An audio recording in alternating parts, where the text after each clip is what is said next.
Tantor Audio, a division of Recorded Books, presents Hope, But First War by Michael Anderle. Narrated by David Stifel. Chapter 1. Ka's face shone with sweat as she ran. Blaster fire gouged large divots out of the concrete wall ahead of her and showered her face with hard fragments. She flung herself back and slid forward on her knees before she twisted through the door she'd aimed for. A body blocked her path, and she threw herself over it as she felt the sickening thud of solids hitting her armor. "Son of a bitch!" she swore, grateful when Jimmy's strong grasp yanked her into cover on one side of the door. "Are you hit, Cor?" he asked. "Only bruised," she grunted to punctuate her reply. "You're luckier than Angus, then." She peered around him and identified the corpse she'd hurtled over as that of her teammate. "What happened?" "Explosive tip fléchettes." "Damn! These boys don't play nice."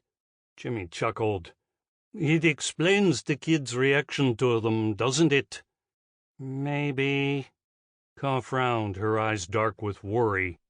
She was breathing hard from the run for cover, and they were only 10 minutes in. 10 minutes in? And we already have one man down. These guys are good. The hacker glanced to where Pete was calibrating his tablet. "How far?" "The map says the basement," he told her. "But there's something not right about it."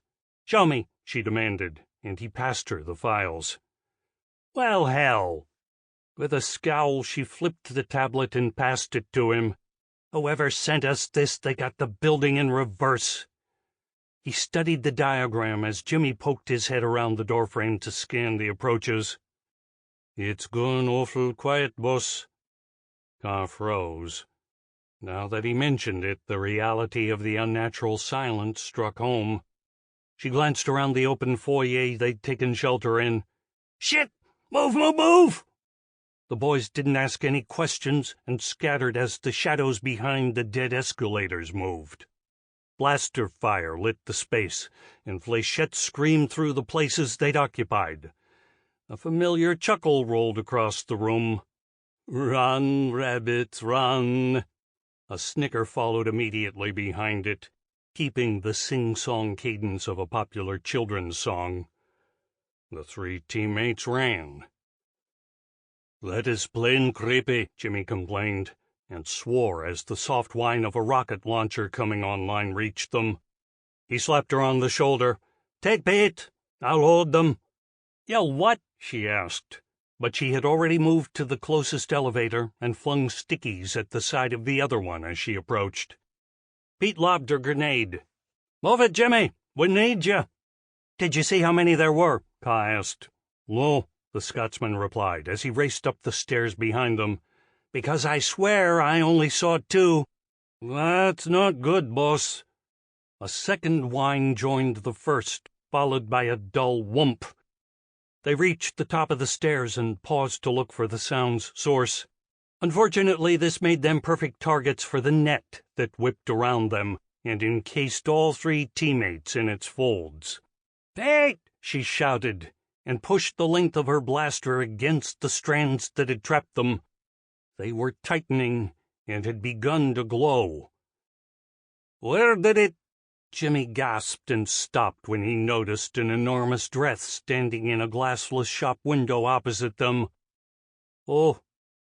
As he watched, the warrior raised a small box-like control set to show them the button he was about to press. "Oh, no!" Jimmy's moan of protest turned into a scream as the net fibers continued to tighten and glowed with sudden heat. His scream was echoed by Pete and Ka as they landed in the White Room and rolled abruptly apart. They gasped and patted their bodies frantically with their hands to see if they were still in one piece. "Rama!" Ka reached the edge of the room before she began to throw up. "Oh, God. Why?" "I don't want to go in there again," Jimmy admitted. "But, boss, we can't let them get away with that." I am afraid you must. The AI's solemn contralto interrupted them. Your time is up, and I need to sanitize the pods before the next training session. The hacker groaned. Someone needs to warn them, Roma chuckled. Oh, I don't think so, Corporal. I think it would be beneficial if they went in blind like you did. It will teach them to not underestimate their opponents, or trust a false sense of familiarity. False, all right, she grumbled. Those three are... She paused, at a loss for words. Evil, Angus finished for her. The pure essence of evil. Ka whistled. And you only got shot. Got shot, he emphasized, and they winced. He gave her a curious look. What happened to you? A net, she answered shortly, and swallowed convulsively against the need to throw up again. They shot us with an auto-tightening last net. I could feel myself being shredded as I started cooking, Jimmy added. She locked a hand around his bicep. Don't, she told him. Please, don't. The white room faded and left them alone in their pods. Sand time, Roma ordered as soon as they rolled upright. You are allowed up to 10 minutes to recover. I thought we were in the middle of a desert, Ka replied. Dead zone, yes. Waterless zone, not so much. But where? I will load the appropriate teaching cube for lunchtime review, the AI answered. You do not have time to review it now. Sands. The hacker thought about arguing, but her skin remembered being coated by blood and sweat. Her mouth tasted like she'd thrown up in it, and her stomach was still queasy. She nodded to the boys and jerked her chin toward the showers, and they complied without argument. When they emerged again, the pods were occupied, and their readouts flickered with activity. Those poor bastards, Jimmy murmured as Ka checked their timetable. Sparring, she said, and honestly didn't want to think about what the other four were facing. We'll pick them up on the way to lunch. What's left of them, Angus muttered morosely. Inside the simulator, Henry glanced at the explosive charge attached to his chest. That is not how you use a stip. Boom! It looks perfectly legit to me, Frog snickered, as Lars gave the trio a sinister smile. No? He asked. Then how about this? The team had made it to the second floor simply because they'd decided to leave the foyer and approach the building from one of the ruins alongside. Fishlog had thrown the sticky as they'd slid through a gaping hole in the wall, and he'd come up the escalator. Lars had run the 2 flights in record time. Frog had taken a more circuitous route and appeared out of the maintenance corridor the team had intended to take, and so escaped detection. Now, with Henry exploded, the 4 of them stood on the edge of the gap they'd entered through. Lars' sticky landed at their feet. Darren, Gary, and Reggie didn't think. They scattered instinctively and opened fire. The first 2 stuck with their blasters, but the Aussie chose the underslung grenade launcher. The security had looked at the grenade that bounced off his body armor shielding. Not nice, he said, and threw himself down the nearest escalator. It was the same one Reggie and Gary had chosen. He bounced and twisted over the railing, but he pivoted in mid-leap and fired as he landed. The first burst caught Gary in the chest. The second took his head off. Reggie reached the bottom of the escalator and sprinted toward the stores at the back of the building. The Aussie counted himself lucky when he reached the doorway. Maybe they could reach the objective after all. As he raced toward the end of the short corridor, he heard footsteps behind him and threw himself into a roll. Lars' next round of fire had the distinctive whistle of fléchettes as it streaked overhead. The wall on the opposite side of the corridor exploded. Well, hell, he scowled as he found his feet and ran to the corner. The sudden punch of metal through the gut of his armor brought him to an abrupt halt, and he glanced down. Frog looked at him and twisted the blade as he pulled it free. "How about this?" he asked, and shot the Aussie in the face. "Is that a legit use of weaponry?" Reggie was the last to land in the White Room. He caught sight of combat boots and threw himself back, one hand pressed over a stomach wound that wasn't there. "Hey, easy, man," Darren said quietly. "You're in the White Room. We're safe." He rubbed his neck as though not entirely sure his head was still attached. "What happened to you?" Henry asked. "Fish log," Darren replied. "Those kids had a point." "Yeah," Gary snarled and pushed off the wall. "Well, we still have time to teach these sadistic bastards a lesson." Reggie pushed himself off the floor. "Sure thing, Gaza. What exactly did you have in mind?" "Well, you got Frog," Gary commiserated 3 hours later as they came out of the pods.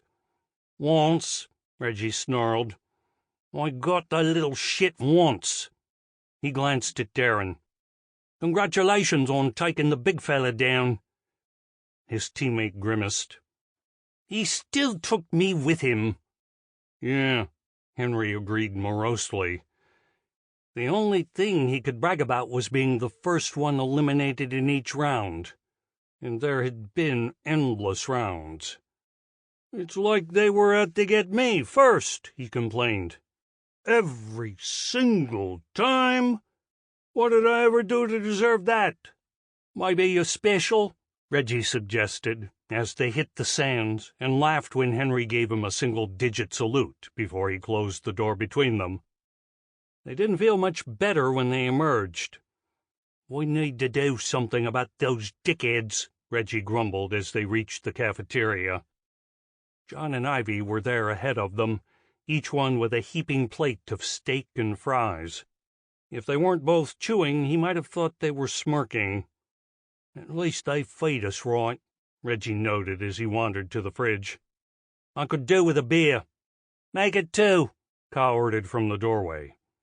She was smiling, but her eyes were serious as she studied them. "How are you guys feeling?" "I take it you want to know how we went?" Reggie demanded, and she grinned. "Sure. Why don't you share the pain?" The Aussie pulled a beer out of the fridge and passed it to Darren. When he saw the queue behind him, he took the carton out and placed it on the table after he'd extracted a bottle and passed it to Ka. When he turned back, the carton was empty. "Nice guys. Real nice," he grumbled, and returned to the fridge. Gary met him on the way and passed him a bottle. "I thought I'd save you the trouble." "Thanks, bro.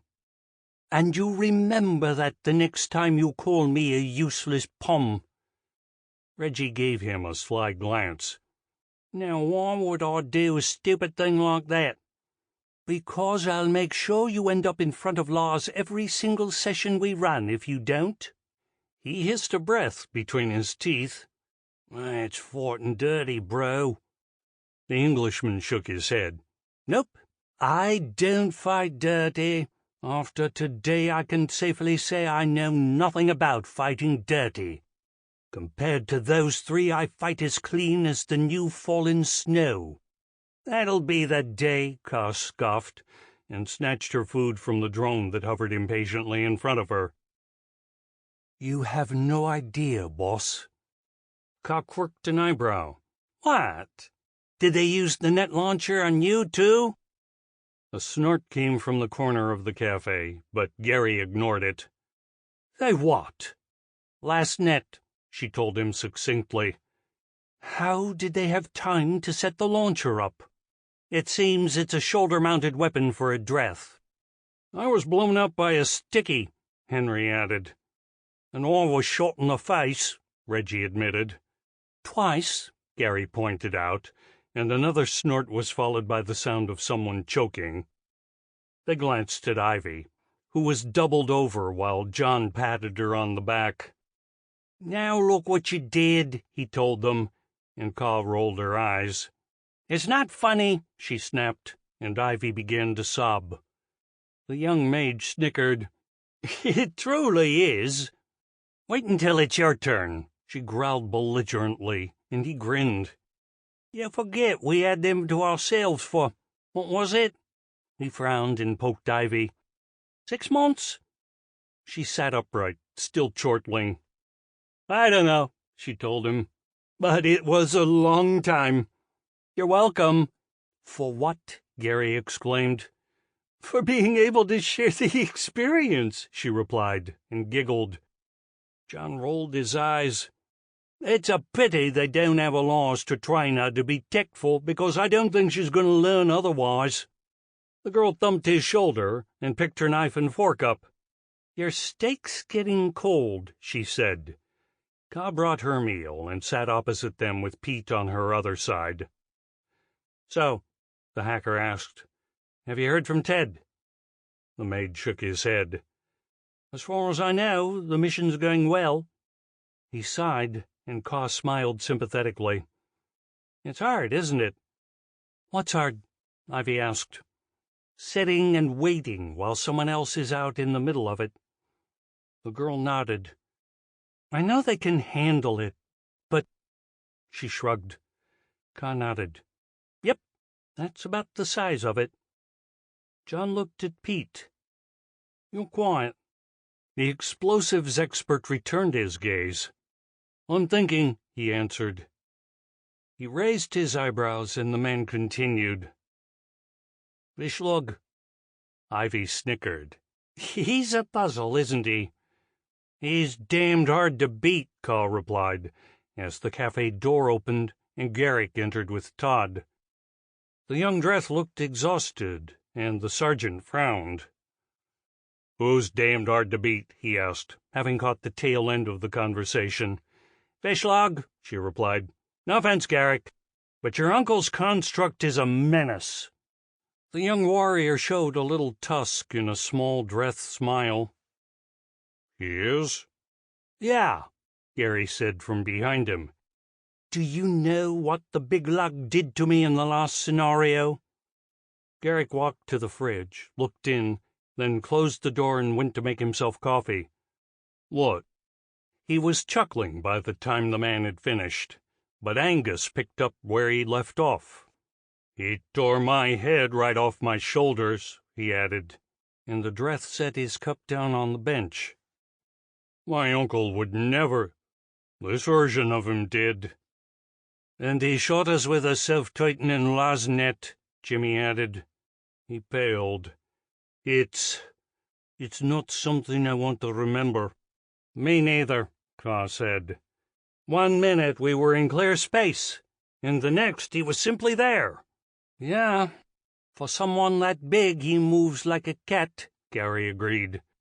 "He needs a bell," the Scotsman stated, and fielded puzzled glances. "What do bells have to do with Vishlog?" Gary asked. Jimmy rolled his eyes. "You put bells on cats' collars so they can't sneak up on the birds. Didn't you guys ever have cats?" The other hooligans exchanged glances. "I used to feed this stray," Gary responded. "The biggest damned alley cat I ever did see." "It's not the same," Jimmy told him, "but you get the idea." "Yeah." "I wish I'd thought to put bells on him," the Englishman replied. "That beast used to like to ambush people by jumping on their heads and scratching the shit out of their faces." "Why?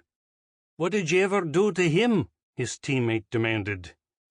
Gary looked mortified. "I never did anything. The kids down the road, He frowned. "Come to think of it, he stopped ambushing me once I started feeding him, so there's that." "Bells." Ka sounded thoughtful, and the team exchanged glances. "You know?" Garrick moved closer to the table. Todd shook his head, moved to the coffee, and snagged his meal from the drone as he passed. "Have we had any word from Ted?" he asked. John looked at him. "Not yet, but I don't expect any. Not with what he's doing." "I am monitoring the BERT system," Roma interrupted. "Ted's activity has raised no flags." The mage breathed a sigh of relief. "That's nice to know. Thanks, Roma." "Is that why he stayed behind?" Ka asked. "Yep," Ivy answered. "He didn't want to risk the compound if anything traced him back to it." "A factor I appreciate," the AI added stiffly. "You know he was thinking about you, too," Ivy told her. "Even if you can do what Remy did." "That would be difficult for me," Roma told her, and the girl looked sympathetic. "I know." She didn't add any more, but her voice said Roma's plight had reminded her of something. John placed a hand on her thigh. "We'll say them again," he promised, and she sighed and leaned against him. "I know." Garrick looked up from his food. "Tell me more about this uncle." "Well," Todd began, "I do know I'm very glad your real uncle didn't come up with that routine where he throws you into the air for Lars and Frog to use for target practice. That was too much for the young Dreth." He shoved his chair back. "We need to go in again." Ka groaned and shook her head. "We so do not." Gareth picked his plate up and shoveled the last of his food into his mouth as he carried it to the kitchen. His "so do too" was muffled as he tried to eat and talk at the same time. He swallowed and wiped his mouth with the back of his hand. "Nope, I gotta go kill him." Todd looked at Ka, and she pushed her chair back. "Sure, why not? How much fun can that be?" Ivy watched her stand and shrugged John's arm off her shoulder. "Are you guys serious?" "As to Gortha's maw," Garrick told her, and she stood quickly. "Fine. Then I guess I'd better help you." "Don't strain yourself," the hacker mocked, but she was smiling. The girl returned the smile. "Someone's got to go in there and make sure you don't get sliced into chunks." Ka grimaced. "Low." Ivy snickered, and John stood to join them. "Fine. I guess there's nothing like getting killed on a full stomach." A clatter of cutlery against crockery followed, and they glanced toward it. Todd shoved the last of his lunch into his mouth. His "be right there" was as muffled as Garrick's "so do too," and he vanished into the kitchen with his plate, only to reappear a moment later. "Let's do this." They landed in an empty open street, and promptly scattered and bolted into cover as though they'd already planned it. A grenade landed where they'd been, and would have eliminated them all in seconds. As it was, Todd grunted as shards of it struck his armor, and Ivy fell with a piece of metal protruding from her calf. "Son of a—" "I got you," John said, threw a shield up, and dragged her behind the cover of a wall. "Dumbass! You could have gotten yourself killed for me," she protested. He grinned at her. "I love you too, and it's a sim. I won't watch you die if I can help it." "Oh, now ain't that sweet?" The voice from the other side of the wall was way too close for comfort. They started to move, but something bounced over the wall, and Lars spoke again. "Here, have a grenade." A second one followed the first. "As a matter of fact, have two. They're a matching pair." He chuckled with dark satisfaction as the grenades exploded and shredded the young couple together. They materialized seconds later in the White Room. John groaned. "Remind me to not do that again." Ivy wriggled closer to sit beside him. "Next time," she promised, and he hugged her and held her close. "I'm still not sorry," he whispered as Ka landed heavily in front of them. She raised her eyebrows. "And I thought I was the first, for sure." "Nope, but you were the first one to take one of us out with you." This sounded like an accusation delivered in Frog's sarcastic tones. "Was that meant to be encouraging?" she asked, and he smiled as he slid down the wall to sit on the floor. "It's the first time someone's thought to do that in a while," he told her. "But yes, you guys are getting better." He closed his eyes, and she flopped back on the floor with a groan. "Thanks." She didn't sound very grateful. "Who does that leave?" John asked. "Todd," Ivy replied, as the sergeant materialized on the other side of the room. He was still on his feet, but his eyes were wide, and he was shouting as he solidified. For a moment he looked like he was trying to wrap his hands around something protruding from his chest before he swayed and fell face first. "Garrick," he muttered, rolled onto his back, and shuffled back to prop himself against the wall. The others stared at him, but he didn't notice them. The scenario still played behind his eyes. Before Vishlog's sword had melted through the front of his armor and punched out through his spine, he'd seen the young Dreth sneaking up behind his uncle. He'd also seen Lars' shadow drop line quietly into the rubble behind him. That vision had been lost as the Dreth seized him by the throat and pulled his blade back before he angled it up into his heart. He'd only been standing when he was returned to the White Room because Vishlog had held him upright as he'd freed the blade. Garrick appeared seconds later, clutching his chest. "You didn't even look," the young warrior said in awed tones as he pitched forward. Todd rolled upright slowly and draped his arms around his knees. "So," he began, as Garrick rolled and mirrored his movements. "We go back in," the young Dreth announced, his eyes alight with a predatory gleam. "This time we kick their asses." He pushed to his feet. "Roma?" The sergeant sighed as he disappeared. "It's a Dreth thing," he said, stood slowly, and offered John his hand. The mage brought Ivy with him, and they all extended a hand to Ka. "It's your funeral," she said, and accepted their help. The White Room remained empty for several minutes before a large form appeared. It stayed upright momentarily, then dropped to its knees with a soft chuckle.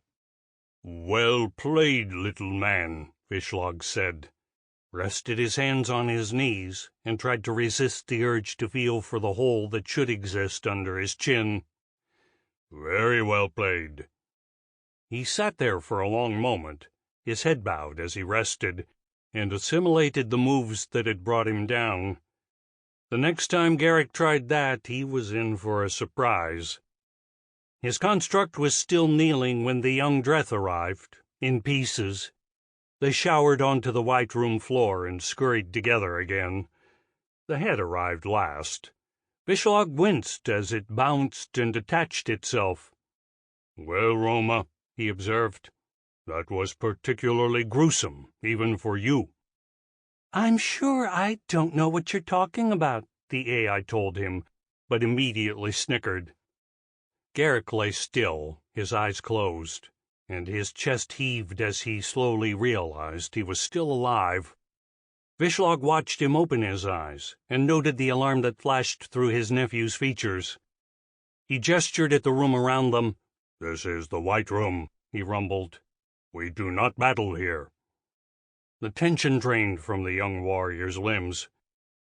"If we did, I'd already be dead." He swallowed convulsively. "Again." The older Dreth nodded. "This is true." He paused and studied the youngster. "You know I'm not your uncle, don't you?" Garrick nodded. "You aren't, but—" He swiveled to sit cross-legged opposite the construct. "You and he are very much alike." Vishlog gave him a deprecating smile. "I was programmed according to his intelligence and abilities." The youngster shook his head. "You might have been, but you're different. He does not kill as easily." "I am not programmed to have remorse on the training ground," the construct explained. "No true death occurs." "And you like it?" the young Dreth accused. Vishlog's avatar showed a tusk in amusement. I enjoy the challenge.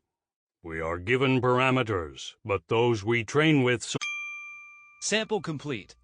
Ready to continue?